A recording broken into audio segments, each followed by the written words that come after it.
العابدین 40 سال داد میکشی.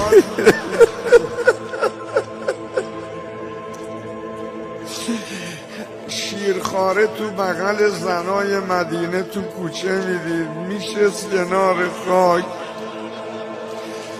ناله میزد، ناله.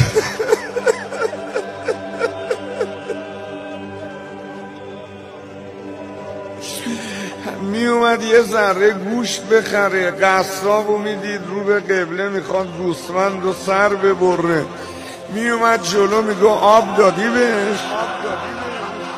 آب دادی؟ وای. امت اسلام فقط یه نفر وقت افطار خوشحال نبود، اونم وجود مبارک زین العابدین.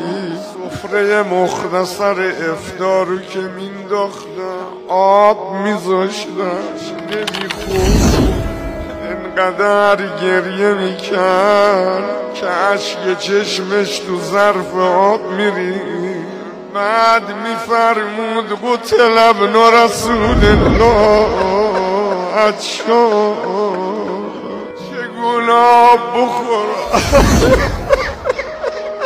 در حالی که به سر پیغمبر با لب تشنه کشته شد. چگونه غذا بخورم؟ قتل ابن رسول الله،